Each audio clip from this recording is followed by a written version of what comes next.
राम राम मंडळी, कलम 302 विलॉग या आपल्या मराठी चॅनलमध्ये आपलं स्वागत आहे. स्टोरीकडे जाण्यापूर्वी येत्या 15 तारखेला आपण बागलामुखीला चाललोय आणि त्या हिशोबाने मी एक एपिसोड बनवला होता.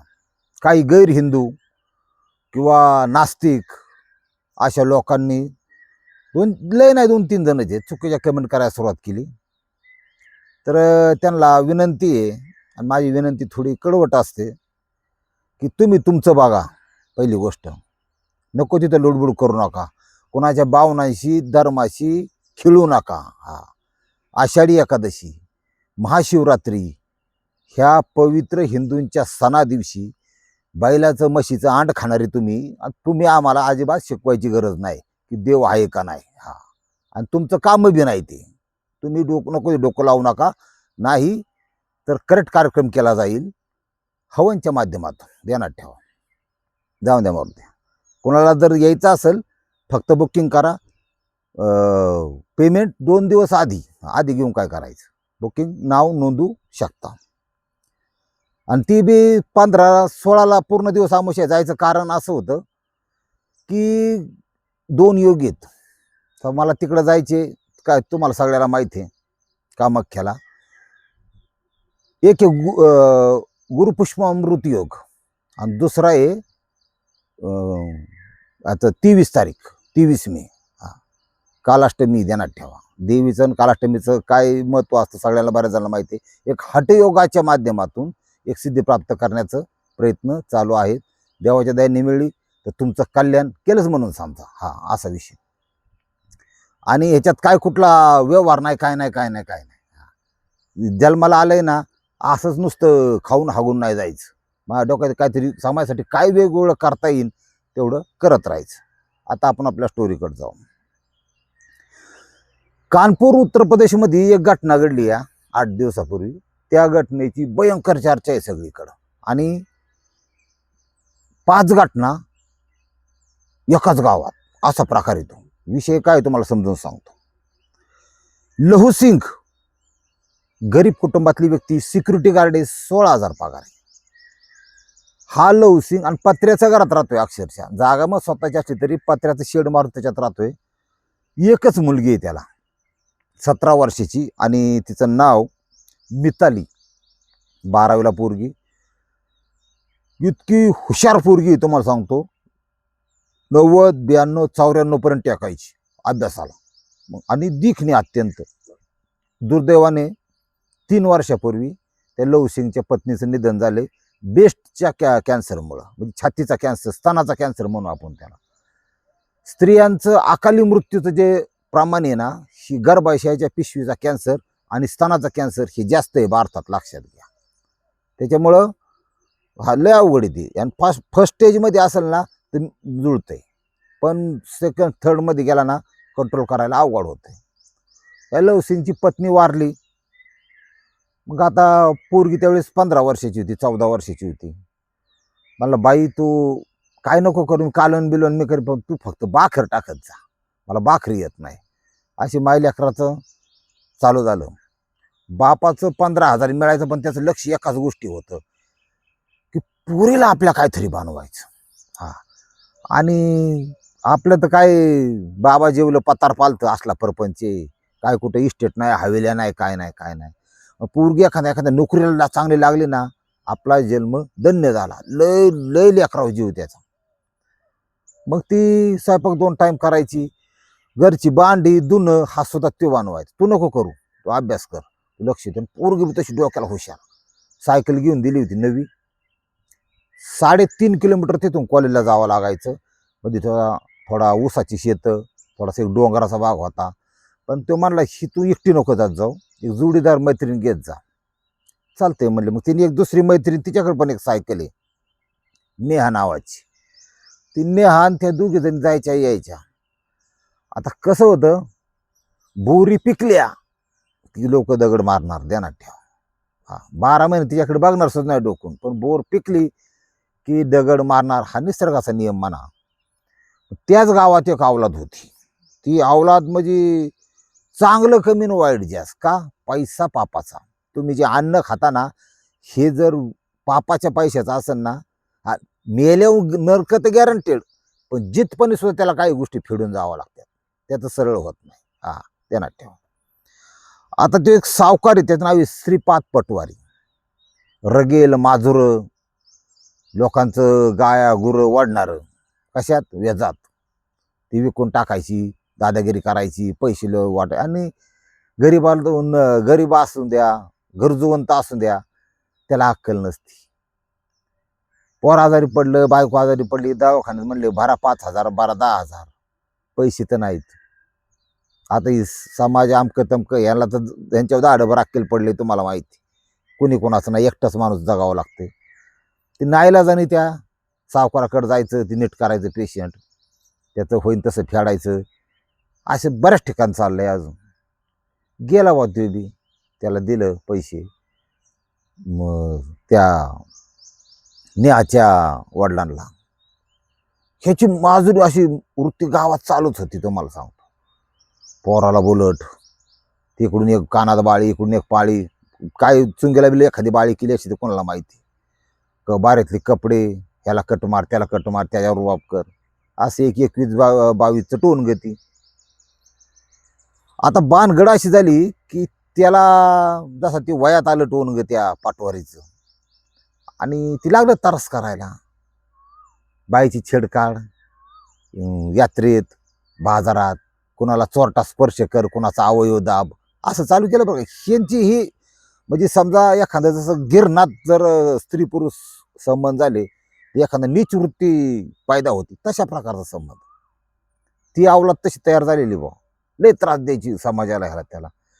पण बाप एवढा गब्बर, एखादा शासकीय अधिकारी गावात आला, नेता गावात आला, तो याच्या बांगल्यावर त्या हवेलीवर, हा, पाहुणचारासाठी. मग मटणं चटणं बकरी सगळे तिथं व्हायचं, कोंबड्या. पोलिस काय कामासाठी आले तरी पोलिसाची गाडी त्याच्या बांगल्यावर. ते गाव सगळं बघतही, ध्यानात ठेवा. हा, गाव सगळं बघत. आणि असं समजा का गावाला काय कळत नाही, गावाला सगळं कळतं. आमच्या पंचक्रोशीमध्ये एक असं गाव आहे की एका मोठ्या नेत्याचे कार्यकर्ते, नेता 4-8 दिवसातून, 15 दिवसातून, महिन्यातून घरी यायचा. हे जे कार्यकर्ते होते 5-25 जण, ह्याच्यातले 10-15 जण असे प्युअर पेताड, तुम्हाला सांगतो. सारख्या पार्ट्यांच्या जागा, यांच्या कार लावलेल्या बाहेर, शाळेत, ग्रामपंचायत कार्यालयामध्ये, मंदिराच्या पाठीमागं. आता ही अशी ओपन स्पेसला बसायची ना, किती गरीब असू द्या, ती फक्त काय नाही, ती बोलत नव्हतं, काय नाही, फक्त बघायचं गाडी कोणाची आणि कोण दारू पिते, कोण पाड्या चालल्यात बा. एवढा मोठा नेता पण ग्रामपंचायतला पाडला ना लोकांनी पॅनल. हा, ती त्याला बी कळलं नाही, कोणाला कळलं नाही. पण मला बोलण्याचा उद्देश एवढा होता की समाज सगळं बघतो, काय चाललंय काय नाही, चांगलं वाईट त्यांना कळतं. त्या नेत्याचं पैसे घेऊन त्याच्याच विरोधात मतदान केलं, अख्खा पॅनल सपाट. हा, पॅनलच्या त्या दिवशी कपडे कडक घालून गावात होते, गाडी दाढी बिडी गुठून. कळून नाही दिलं का कोणा कसं झालं काय झालं, हा शॉर्टच केला सांग लोकांनी, असा विषय असतो. ह्या घटनेमध्ये हा जो लहू सिंग आहे, सिक्युरिटी गार्ड, सगळं कसं व्यवस्थित चाललं होतं, सगळं व्यवस्थित. आता ती पुरी बघितलं यांनी, ह्या रताळीने. आता ह्याचा जो मुलगा आहे नीरज पाटवारी, ह्या नीरज पाटवारीने त्या पुरी बघितल्या, आणि त्याच्या इच्छा जागृत झाल्या की बा आपल्या चुंगीचं काम इथं होऊ शकतं, आणि आपल्याला कोण काय करणार आहे. ही मुजोर वृत्ती कशातून येते माहिती आहे का, हा, पैसा ओळखी याच्यातून येते ते. आणि अनादिकालापासून चाललंय हे, लक्षात घ्या. जो मोठं झाड आहे ना, त्या मोठ्या झाडाच्या सावलीला बारकं झाड वाढत नाही. हा, ज्या देशाची राज्याची न्याय व्यवस्था चांगली आहे त्याला मरणच नाही, तुम्हाला सांगतो. हा, ती राज्य चांगलंच.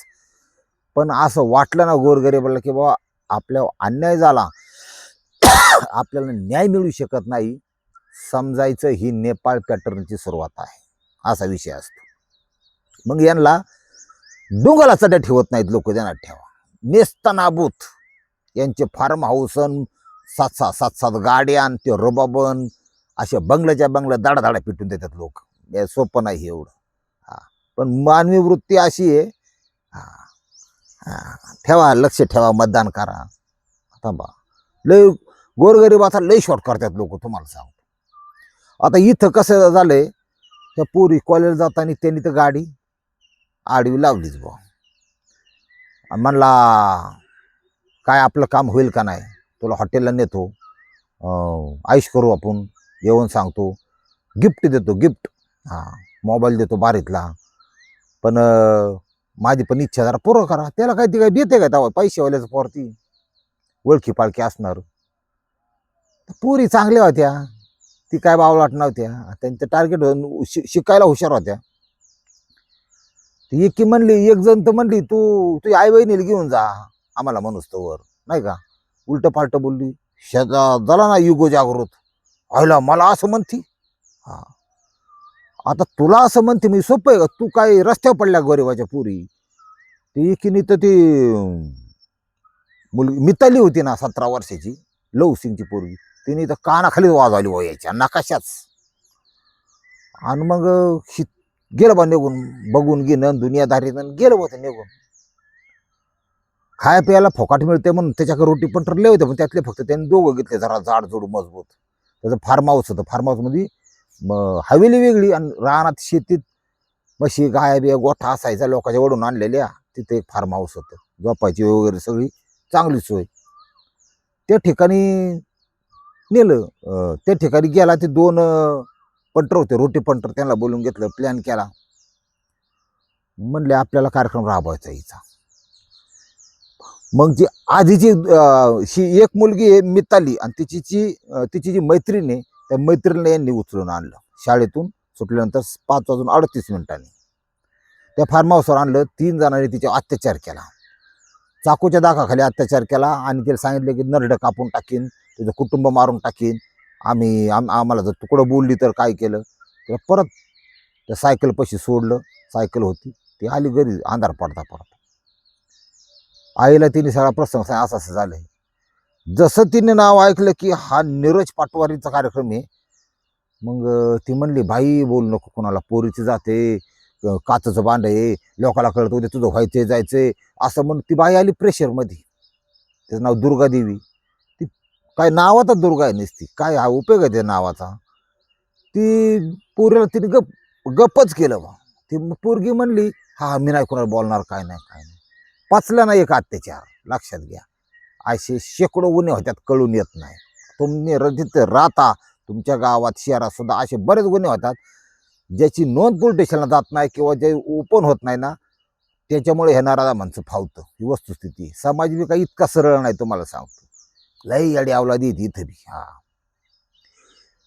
ती एक तपसलं, ह्याचं जरा वाढला. म्हणला जिने कानाखाली टाकली ते मिताली लवसिंगची पोरगी, तिचा कार्यक्रम राबवायचा.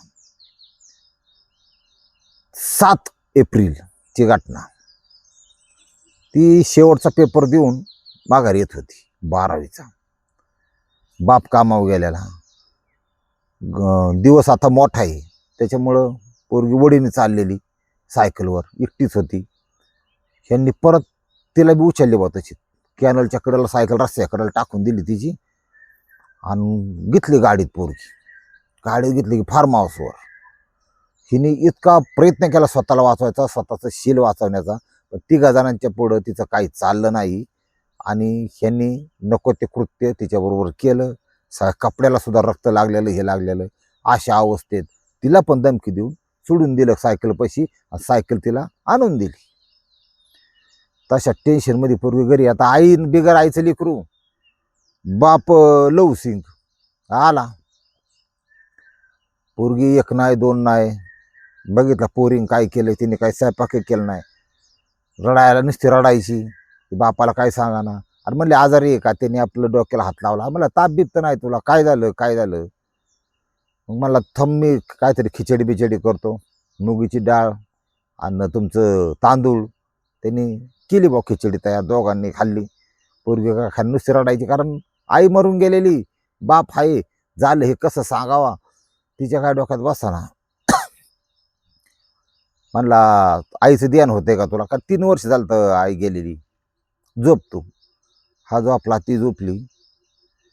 निमेरातचा हा लगवीला उठला असं, पोरगी जागीच. 2:30-3 वाजता अरे म्हणलं तू जागे काय आहे? तुला काय कोण काय म्हणलं का? कोणी शिवी दिली का तुला? तुझी भांडणं झाली का मैत्री संग? खोदून खोदून विचारायला सुरुवात केली. ती म्हणली काय नाही, काय नाही. आणि मग तिला ते बांध हंबारडा फुटला तिचा. आणि तिने हाय हा प्रसंग सांगितला की नीरज पटवारी आणि त्याच्या 2 मित्रांनी माझं आबरू लुटली बा. तुम्हाला झोप आता. मग सकाळच्या पारी उठला. पोरगी काही झोपलेली नव्हती. तिला गाडी बसवलं, रुग्णालयामध्ये नेलं. तिथं तिथे उपचार चालू केला. आता ही आबरू लुटणारी त्यातले प्रकार आहेत बरं का. एक साधा अत्याचार, एक पाशवी अत्याचार, हा प्रकार वेगळा असतो, ध्यानात ठेवा. ती कुठे बिघाली त्यात लक्षात घ्या. त्याच्या उपचार चालू केलं. ते रक्ताने भरलेले कपडे बिपडे हे ते. पोलीस स्टेशनला तो गेलाच नाही. काय माहित त्याला वाटलं असं बुवा की हे पोलीस स्टेशन जर कळवलं तर मोठ्याचं आहे आणि न्याय मिळायला 15-20 वर्ष. नको बुवा आपल्याला, आपण गरीब माणसं कशाला डोक्याला ताण करायचा. हा, माझा न्याय मी स्वतः घेईन असं त्याला वाटलं असं कदाचित. कोणाविरुद्ध तक्रार नाही. आणि मग ते डॉक्टर वगैरे विचारायचे, अहो हा गंभीर अत्याचार झालेला आहे, तुम्ही कुणी केलं काय? नाही म्हणला, मला काहीच माहीत नाही कुणी केलं काय, काहीच माहीत नाही. ओ अज्ञात व्यक्तींनी केलं. ओ काय सांगायचे, तुम्ही फक्त उपचार करा. म्हणजे पोलीस केस सांगावं लागेल. हा म्हणलं सांगू ना आपण, काय अडचण नाही, तुम्ही थोड्या वेळाने सांगा. तसं माझं काय म्हणणं नाही, पण कुणी केलं आपल्याला काय माहीत, सगळं माहीत होतं बरं का. मग स्वतःच्या सासरवडला फोन केला, मेवण्याला फोन केला. म्हणला ह्या बाचीची जबाबदारी आजपासून तुमची. आणि माझं रात्री जागा, ही जागा सुद्धा विकून टाका आणि ते पैसे तुम्हालाच घ्या, मला जरा महत्वाचं काम आहे म्हणला. आणि ती मोपेड होती बघा, बारकी स्कूटर असते ती टीव्हीची, तसली गाडी त्याच्याकडे. तिथून घरी गेला. लेकराचा मुका घेतला कपाळाचा. मला बाळा मी येतो आता. बाप काय असतो मला थोडा सिद्ध करून दे. ती घरी गेलं. अशी धार कुराड होती, तुम्हाला सांगतो, पाताळ दांड्याची. डाळायला असते बघा ती. हा, डाळायला तुम्हाला माहिती आहे कुराड कशी असते, नाजूकच, पण एका हाताने चालती ती. फांदी टेकल्या की लगेच खाली फांदी अशी. ती काढली, फरशी खुसली. इकडं बघ 9:30-10 वाजलेल्या साधारण. इकडं बघ तिकडं बघ. यांना काय कुठं ती दोघं तिघं काय दिसनात. फार्म हाऊसवर गेला. तिथं कुत्री ह्याव करायची, पण ती आरोपी काय दिसना. अरे मला पळून गेली काय. आणि मग गावात आला, चियाच्या टपरीवाला नीरज पटवारी. बघितला का तुम्ही नीरज? तर त्याचे जोडीदार कोण? आयला म्हणले नाही बघितले बा. तेवढ्यात एक जण माशाची टोपली घेऊन तिथं आला. मासा आपलं. मला नीरज, मला नदीच्या कडेला. ती काय म्हणला, तुम्हाला माहिती आहे ना बिघडलेली अवलाद. नदीच्या कडेला चिचच्या झाडाखाली 3 जण दारू पित बसल्यात. बरोबर ठीक आहे म्हणला.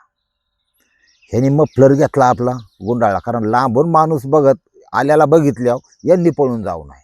माणूस जवळ येऊस तर ओळखून यायला पाहिजे. फक्त डोळं मोकळं ठेवलं आणि पाठीमागं इथं कॉलरला कुराड उलटी खोचली. गाडी लावली आणि ते नीरजची ती मस्तपैकी पार्टी चालली होती त्यांची. जसा जवळ आला, कोराड काढली, काय बोलला नाही काय नाही. 3 वार तर त्या मानगुटात, त्या वासनांदाच्या, ती जागीरदाराचा किडा. 3 वार असं टाकलं तुम्हाला सांगतो, मान अर्धी का चालली गेली. का मेलोन काय चुंगी सकट मेलं ते तुम्हाला सांगतो. हे महत्वाचं आहे फार. ते जर चुंगी जिवंत राहिली असते त्याने अजून कोणाला तरी कार्यक्रम केला असता. चुंगी सकट गडी खालास झाला. दुसऱ्याला वार टाकला, ती पडलं. 3रं पळालं, त्याला पाठीव वार केल्यात. 3 मर्डर केल्यात. हा, डायरेक्ट जाग्यावर. फैसला ऑन द स्पॉट याला म्हणतात. हा, आता ह्याच्यात काय होणार होतं तुम्हाला माहिती आहे. कायदा असा आहे की असा गुन्हा केला म्हणून ते दोषी, त्याला मारलं म्हणून हा दोषी, असाच कायदा आहे. ती गेलं पोलिसांना म्हणला हे यांनी असं केलं, पोरगी तिकडे आहे आणि ही 3 मी ठोकल्यात कुराडीनी. हा, सोपं नाही ते. काय असं ना तुमचं ते सजा शिक्षा तुम्ही देणार नाही लगेच, मला माहिती आहे. 10-15 वर्ष जागवणार. मी जर सुप्रीम कोर्टापर्यंत गेलो तर तिथून एखाद्या वेळेस फाशीची आधी दिलेली शिक्षा सुद्धा ह्याच्यात कन्फर्म चेंज होईल. कशात? सश्रम कारावासामध्ये. दे मला कुठे नाही चला. हा, पगार येईन तुम्हाला, चला. त्यांनी अटक केली रीतसर, डोक्याला ताण नाही. ह्या बोरची घटना घडल्यापासून पुण्यात अजून एक घटना घडली 10 वर्षाच्या मुलीसोबत. हं? ते लातूर का नांदेड तिकडे एक घटना घडली अल्पवयीन मुलींच्या सोबत. म्हणजे मला फक्त राज्याच्या राजाला आणि ह्या राज्याच्या सैनिकांना तसंच आहे, फक्त नाव बदलली. राजा बी सैनिक की आता अजून तरी जागृत व्हा. अजून सुद्धा तुम्ही एन्काउंटर करू शकता, कुणी असो तिकडं, आणि समाजाची मागणी तिची. तर ते करण्याऐवजी जातीवाद आमका तमका ह्या गोष्टी चालल्यात बऱ्याच वेळा. भयानक भयानक आहे सगळं. त्याच्यामुळं आपला राजा आपलं ऐकल आणि ह्यांचं मुर्दं पाडायला सुरुवात करीन. समाजात एक मेसेज जाईल की अजूनही कायद्याचं राज्य आहे, कायदा चालतो असं वाटतं. नाही तर लोकांचा विश्वास उडायला वेळ लागणार नाही. रामकृष्ण हरी माऊली.